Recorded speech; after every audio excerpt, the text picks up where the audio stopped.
Компанийн бичээчийг Барби хүүхэлдээ тэр бумтан болгосон түүх. Өмсөх хувцас хоногийн хоолгүй, үлмэн зэлмэн байсан ч уйггүй хичээл зүтгэл нүр их хөдөлмөр, ухаан бодлынхаа ачаар үнэмшмээргүй их амжилтанд хүрч үлгэртэл гардаг тэр баялагийг бий болгож чадсан дэлхийн баячуудын туулж өнгөрүүлсэн бэрхшээл зовлон, түүнээс хэрхэн гарсан арга зам, ялалтанд хүрсэн амьдралын гайхалтай түүхүүд олон байдаг. Дэлхийд алдартай Барби хүүхэлдэйг зохион бүтээж асар их ашиг олж чадсан хайндларуудын амжилтын нуцаас хүргэе.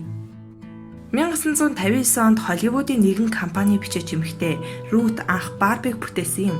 Өмнө нь тэр кино компанид ажилладаг жирийн л нэгэн Америк эмэгтэй байлаа. Тэрээр Холливуудад Элиот Хайндлер гэх зураач залуутай танилцж удалгүй гэрэлжээ. Элиотыг киноны нийслэлд авьяасыг нь үнэлээгүйч Рутыг олж чадсан нь аз байв. Элиот ачигч зөөгчгөн хийн эсвэл ажилгүй болчихно. Тиймээс ганц Рутийн цалин хоол, байрны мөнгөнд ч хүрэлцэхгүй. Тарчиг амьдрахч залуу хос бүх зүйл сайхан болж бүхнийг байлдан дагуулах болно гэсэн хүслээр жигүүрлэн өөдрөг аж төрдөг байлаа. Рут Кони Стивенс гэдэг хүүхэлдэй шиг хөөрхөн жүжигчин бүсгүйтэй найзалдаг байв. Түүний хитрхи царайлаг гэд найруулагчид олигтой дүр өгдөггүй байв. Найзаагаа бишрэн шүдэгч Рут түүнийг харах тоолондоо хөөрхнийг нь багтаж харна. Харин нэг л өдөр найзынхаа дүртэй хүүхэлдэй бүтээх санаа төрж түүнийгээ нөхөртөө хэлснээр оролдож үзэхээр шийдэв. Тэр хоёр энэ санаагаа найз Конидо хэлэхэд цайлган цагаан сэтгэлтэй тэрээр дуртайя зөвшөөрчээ. Шинээр бүтээх хүүхэлдээндээ тэд байдаг л нэг нэр өгөхийг хүссэнгүй. Тиймээс нилээд бодож ярилцаж байгаад Америкт тийм ч илбэг бус Барбара гэдэг нэрэн дээр тогтов. Баба гэсэн хиллэг баг хүүхдэд тохирно гэж бодсон ч энэ хүүхэлдээгээр тийм ялх хүүхд тоглохгүй учраас арай чаман Барби болгон өөрчилсөн юм. Тэр үед жаахан охиныг дүрсэлсэн хитрхи том хэмжээтэй хүүхэлдэй зонхилж байв. Харин Барби бол маш гойлог, царайлаг, үзэгсэлэнт бүсгүй байх учиртай. Охид зөвхөн ялх хүүхдийг өхөөрдөө зогсохгүй, үлгэрийн гүнж болохыг мөрөөддөг. Тэгвэл тэр гүнж нь Барби болог гэж Рут, Элиот хоёр ярилцжээ. Элиот Конийн дүрээр хөөрхөн хүүхэлдэйн загварыг бүтээж, хуванцаар цутгаж гоёмсог палатыг нь Рут зохион ойжээ. Тэд хэд хэдэн Барби бэлэн болгоод эмэгтэй жүжигчдийн дунд ивент тэтгэгч хайлаа. Харин ч тэднийг бурхан ивэж Холливуудын оддод Барби хүүхэлдээ маш их таалагдж анхны хувиудыг нь өндөр үнээр худалдаж авсан төдийгүй мөнгөөр тусалж зээл олоход нь хүртэл зуучилж өгчээ.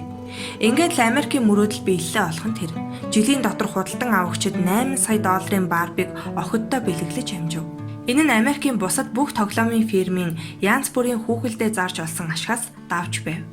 Хосоод Mattel хэмээх компани байгуулж бүх амьдралаа Барбид зориулахаар эргэлт буцалтгүй шийдсэн юм. Тэд рекламны өргөн компанид ажил өрнүүлж бүх дэлхийн охтод Барбигаа танилцуулав.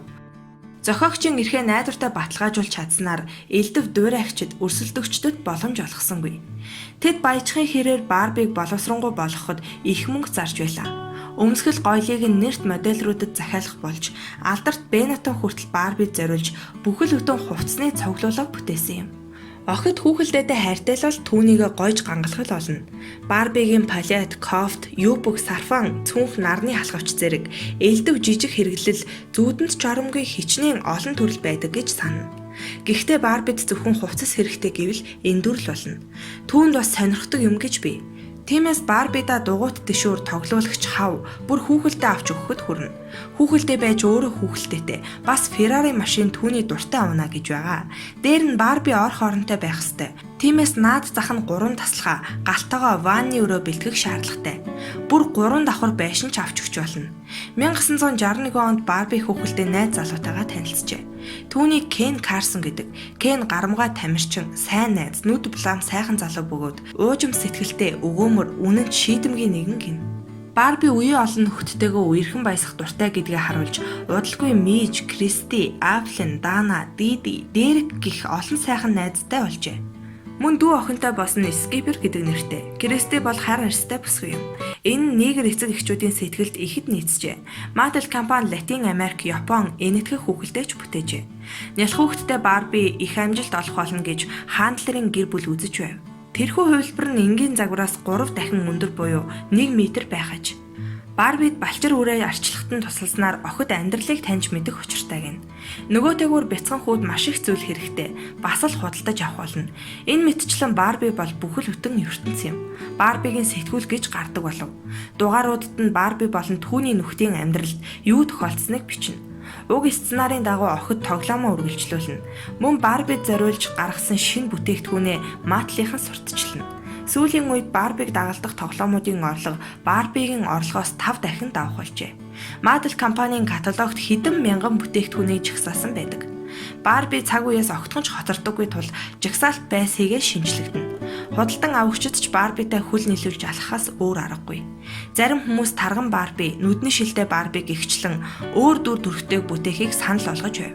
Гэхдээ хаантларууд бид анханасаа Барбиг энгийн бас байх ёстой гэж шийдсэн. Барби бол бүх охидын мөрөөдөл, үлгэр дуурайлал байх учиртай. Барби шиг болгосон гэсэн тэдний нууцхан хүсэл бидний хувьд хамгаас эрхэн гэжээ. Ийхүү Барби үзэсгэлэн төгс хэвээр үлджээ.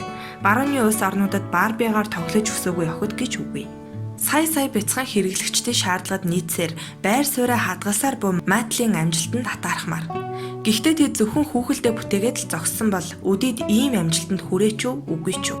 Барбигийн бүхэл бүтэн ертөнцийг бүтээж чадсанд хаантларуудын авьяас бэлэг оршиж байгаа юм. Өнөөдөр Mattel компани 26 мянган ажилтнтай хамгийн их орлого ордог тоглоомын фирмийн нэг болсон бөгөөд $700 сая хөрөнгөтэй болжээ. Мөн 900 сая орчим охин Барбитай хамт өссөн гэсэн судалгаа байдаг. 6-аас 12 насны охид, залуухан хүүхнүүд, бүр 30 хүртэлх насны эмэгтэйчүүд гээд дэндүү олон бишрэгчид Барби л орчин үеийн бүсгүйн дүр загвар мөн гэж хүлээн зөвшөөрдөг. Барбиг ийм байр суурьтай байлгахад маш их хүчин чармайлт шаарддаг нь ойлгомжтой. Өнөөдөр Барби алдар нэрийн оргилд хүрчээ. Барууны томхон орнуудад Барбигийн сэтгүүл гарч байна. Мөн Барби клубүүд үйл ажиллагаа явуулж байна. Супер хүүхэлдээд хайртай нэгэн саятан хадагтай өөрийн хөрөнгөө өвөрмөц маягаар гэрээсэлжээ. Жил бүр 100 мянган охидод Барбигийн өөрөө зурсан гарын үсгтээ хөрөгтэй ил захидлуудыг төрсөн өдрийн мэндчилгээ болгон илгээхэд өөрийнх нь үлдээсэн хөрөнгийг нь зориулж байхаар тусгай сан байгуулахыг хүсжээ. Калифорнид хэн Барбитай адил вэ хэмээх уралдаан зохиогддог. Парисын Воскон баримлын музейд 20 дугаар зууны алдарт цуутнуудын дэргэд Барбигийн дүрийг байрлуулсан юм. Түүний гоёлыг Кристиан Диор уралсан байна. Ийхүү өөдрөг санаад хайндларуудын бүх юм болж бүтнэ гэсэн хүсэл сэтгэлчлэн бүтжээ.